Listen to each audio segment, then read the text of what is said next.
akkamitti qalbii ilma namaa booji'uu danda'ama jedha kitaabni saayikooloojii tokko. Akkamitti qalbii ilma namaa booji'uu dandeessa jedha. Maal jechuudha? Akkamitti qalbii ilma namaa booji'uu danda'ama yoo jedhu maal jechuudha? Hiikni isaa akkamitti miira namaa gara fedhii keetiitti fiduu dandeessa jechuudha. Kun mala salphaa miti. Miira namaa gara fedhii keetiitti fiduu jechuun baay'ee ulfaata. Fakkeenyaaf nama kabaja kenniif qalbii isaa boojii yoo barbaadde kabaja guddaa kenniif. Tokko kabaji ol guddisi, sadarkaa isaa ol guddisi ittiin ibsisa. Fakkeenyaaf nagaa yoo gaafatu akkamitti amalli kee akkatti namatti tola jedhanii, baay'ee namatti tola jedhanii.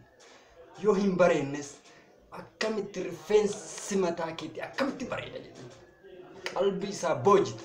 Gaafate akkana jettuun inni miirri isaa itti dhagahama, baay'ee guddata jechuudha. Rifeensi kee akkamitti akkatti bareeda gaafa jettuun fedhii isaa hin dabala jechuudha. Boojitee jirta jechuudha. Amma maal bareeda, duraan kana caalaa bareeda siin jedhala. Kanuma bareedne soo ta'e akkasitti of ibsa. Fakkeenya jecha dhiifama jedhu yeroo waan tokko doggora kee osoo hin ta'in doggora nama biraa, namni bira doggore ati bakka buutee dhiifama jecha jedhu yoo fayyadamte qalbii ilma sana booji'uu dandeessa. Fakkeenyaaf mana bunaa dhaqxee jenna. Buna dhaqxee buna ajajattee isheen garuu keessummeessituun sun kaaffee dhaqxee shaayii yoo si fidde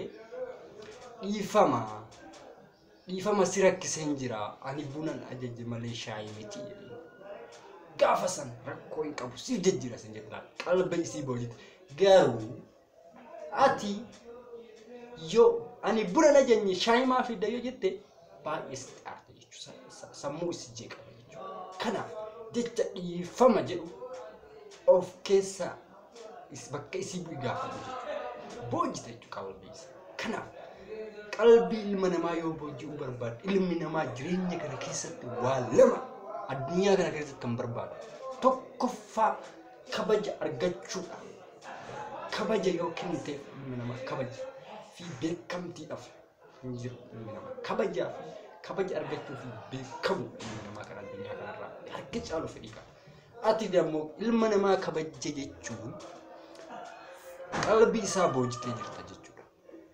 Kanaaf ilma namaa tokko qalbii isaa boojii yoo barbaadde kabaja kenniif, sadarkaa isaa ol guddisi, fedhii inni barbaadu guutiif.